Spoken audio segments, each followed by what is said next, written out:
Sementtien pääraaka-aine, kalkkikivi, louhitaan Suomen peruskalliosta. Fincementin sementtien kotimaisuusaste on lähes 90%, joten suomalaiset sementit tuovat leivän moneen muuhunkin suomalaiseen pöytään. Plus-sementti on ympäristölle hyvä vaihtoehto. Sen hiilidioksidipäästöt ovat merkittävästi muita sementtejä pienemmät, ja se tulee läheltä. Pienempi jälki on plussaa. Betonin valmistus säkkisementistä ei ole vaikeaa. Sekoitetaan sementti, kiviaines ja vesi. Mutta kestävän betonin teko vaatii tietoa, tarkkuutta ja kunnolliset osa-aineet. Maalaisjärkeä kannattaa käyttää. Tärkein ensin. Sementti ärsyttää hengityselimiä ja ihoa sekä voi aiheuttaa vakavan silmävamman. Lisäksi kostea sementti sekä betoni ovat voimakkaasti emäksisiä.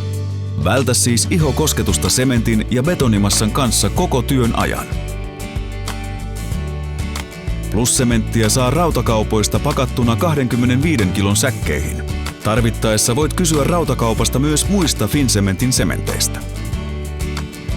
Betonin valmistukseen käytettävän veden tulee olla puhdasta. Mitä enemmän kiviainesta saadaan betonikuutioon, sen kestävämpää betonista tulee. Tämän takia on suositeltavaa käyttää vähintään 2 erikokoista lajitetta. Huomaa, että kiviaineksen seassa ei saa olla multaa tai muuta eloperäistä ainetta. Se voi estää kovettumisen. Lämpötiloilla on suuri vaikutus valuun.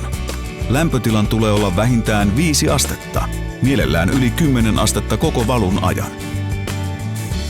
On suositeltavaa sekoittaa betoni koneellisesti.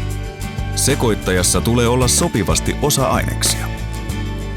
Lapion sijaan osa-aineiden annostelu kannattaa tehdä tarkkoina tilavuusosina, esimerkiksi ämpäreillä. Kiinnitä erityistä huomiota veden määrään. Sekoitussuhteet ja ohjeet löytyvät sekä säkistä että nettisivuilta.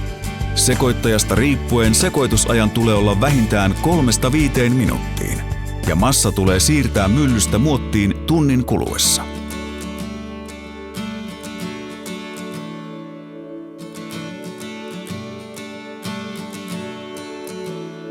Ennen valuja muottipinnat tulee kastella tai peittää muovilla, jotta ne olisivat tiiviit eivätkä imisi vettä betonista.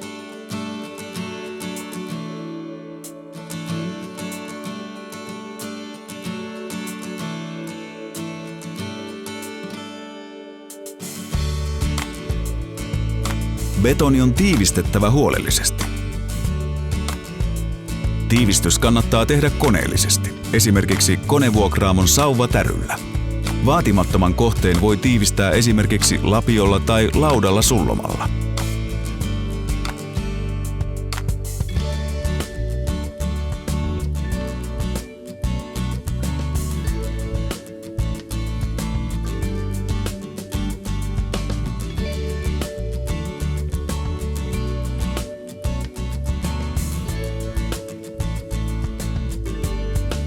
Tiivistämisen jälkeen betonipinta oikaistaan tarvittaessa. Heti valun jälkeen betonia on jälkihoidettava, jottei pinta kuivu liian nopeasti ja halkeilisi. Valu pidetään peitettynä 1–2 viikon ajan ja alkupäivinä kostutetaan tarvittaessa vedellä. Vaikka betoni kovettuu ja muotit voidaan purkaa noin viikon kuluessa, niin kuivuminen jatkuu pitkään, jopa kuukausia. Paras keino kestävään lopputulokseen on tehdä betoni annosteluohjeen mukaan. Tiivistää se huolella ja muistaa jälkihoito. Käänny vaativissa ja säänkestävissä betoneissa aina ammattilaisten puoleen.